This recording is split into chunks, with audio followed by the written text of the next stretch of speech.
मुंबई हनुमान चालीसा विवाद में इस वक्त एक बड़ी खबर आ रही है। बांद्रा कोर्ट ने सांसद नवनीत राणा को 14 दिन की न्यायिक हिरासत में भेजा है।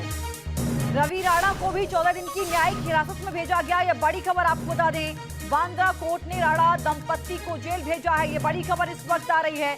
थोड़ी देर पहले ही उनकी पेशी हुई थी और उसके बाद ये खबर इस वक्त बांद्रा कोर्ट ने राणा दंपत्ति को जेल भेजा है। 14 दिन की न्यायिक हिरासत में दोनों को भेजा गया। संपूर्ण ऑर्डरच्या सेडिशन का, क्योंकि उनको 149 का नोटिस भी दिया था। अगर वो दूसरे के घर में उनके परमिशन बिना भी, जो जिसके घर में जाना चाहते थे वो महाराष्ट्र के ऑनरेबल चीफ मिनिस्टर है और उनको चैलेंज करते हुए अगर किसी के घर में जाना है तो उसकी परमिशन लेनी जरूरत है। परमिशन ना लेते हुए जब 149 की नोटिस दी गई कि मत जाना, उसके बाद भी उन्होंने स्टेट मशीनरी को चैलेंज किया कि हम जाएंगे ही। इसके लिए उनको और उनका जो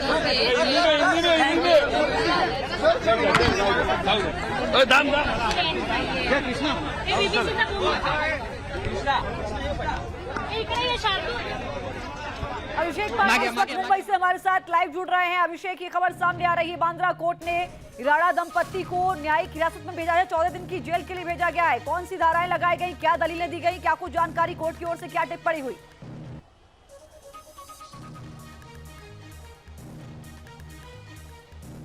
देखिए, सरकारी वकील की तरफ से कहा गया है कि मुख्यमंत्री जो कि उद्धव ठाकरे हैं उनके घर में जाने के लिए और जब उन्हें 149 का नोटिस दिया गया उसके बाद भी उनके घर के भीतर जाकर हनुमान चालीसा पढ़ने की जो जिद करते रहे, ये बेहद गंभीर गुनाह है और ऐसे में ये कहीं ना कहीं देशद्रोह जैसा मामला बनता है और इसमें तमाम सारे गंभीर चीज़ें हो सकती हैं। इसलिए पुलिस ने इस पूरे मामले में कस्टडी की मांग की और कहा कि इसमें इन्वेस्टिगेशन होना जरूरी है। जबकि जो बचाव पक्ष के वकील हैं उन्होंने कहा है कि इस पूरे मामले में जो भी चीज़ें थी वो साफ थी और उनके क्लाइंट लगातार, यानी राणा दंपत्ति लगातार मीडिया से बात कर रहे थे और उन्होंने कॉल्ड ऑफ करने के बाद जब उद्धव ठाकरे के घर के बाहर जाने का मंसूबा उन्होंने निरस्त कर दिया और मीडिया को ये बात बता दी कि वो नहीं जा रहे हैं और जब वो घर जाने की तैयारी कर रहे थे उस समय उनके ऊपर एफआईआर दर्ज की गई, उनको हिरासत में लेकर के अरेस्टिंग की गई।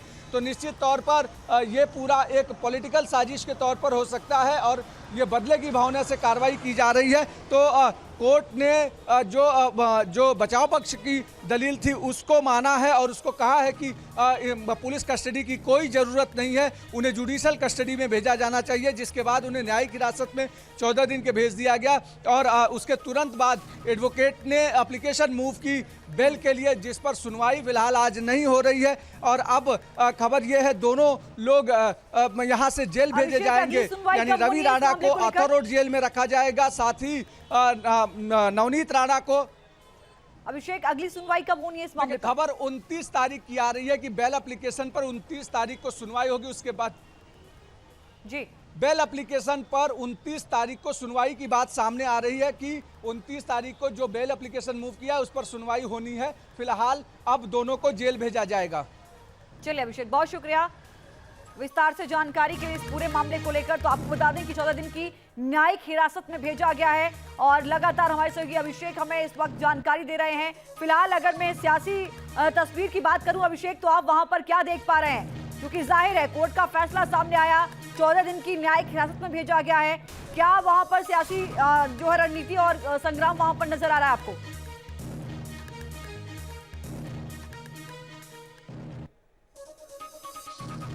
बिल्कुल, सियासत तो गरमा ही गई है। साथ ही मैं तस्वीरें लाइव दिखा रहा हूं। यहाँ पर देखिए कि यहाँ पर रवि राणा की गाड़ी निकल रही है, यानी पुलिस के सुरक्षा के बीच राणा दंपत्ति को बाहर ले जाया जा रहा है जेल की तरफ।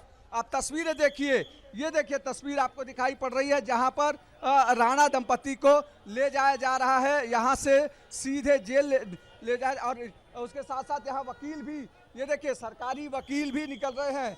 अंदर रवि राणा की गाड़ी है, साथ ही सरकारी वकील, ये देखिए सरकारी वकील की गाड़ी निकल रही है, जिन्होंने अभी ये बात बताई कि निश्चित तौर पर इस पूरे मामले में कई सारी ऐसी चीजें हुई है। सर, कब अगली सुनवाई कब तक? अगली अभी 27 को हमको रिटर्न से देना है और 29 को सुनवाई हो जाएगी। सर, युक्तिवाद काय झालं कोर्टात? आम्ही त्यांची तरीके से 29 तारीख को सुनवाई की बात कही है और ये देखिए सरकारी वकील निकले हैं। दूसरी तरफ तस्वीरें मैं आपको दिखाऊं तो यहाँ पर देखिए चारों तरफ आपको दिखाई पड़ रहा है पुलिस का बैरिकेटिंग और ये देखिए एडवोकेट बात कर रहे हैं जो यहाँ पर रिजवान मर्चेंट आपको दिखाई पड़ रहे हैं जो बात कर रहे हैं कि आखिर उनकी तरफ से क्या दलीलें रखी गई है और क्या कुछ हुआ है उनकी तरफ से।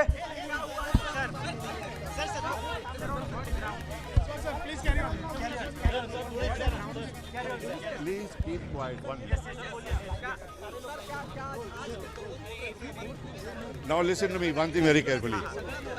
The remand application which has been filed by Khar police station was confined only to section 153 capital A and charges under the Bombay Police Act. In the remand application for the first time, the unfairness and dishonesty of the police department is reflected. After the FIR was registered by Khar police station on the complaint of Ravi Rana and Navneet Kaur Rana against the other side, there is a second FIR which appears to have been registered by the police against Navneet Kaur Rana and her husband Ravi Rana. That is the charge of 353 IPC of obstructing a public servant in discharge of official duties. That it appears is in respect of the incident which has taken place at the residence. If the charge of 353 was made out in respect of the incident at the residence, there is no reason why that charge could not have been added in the first FIR of 500. The arrest memo also does not show the charge of 353. For the first time, Public Prosecutor Mr. Gharat, obviously on instruction, he cannot make such a responsible statement without instructions from the police department. So I take it that it is on instructions from the police department. He argued that the case of the accused falls under 124 capital A, which is sedition.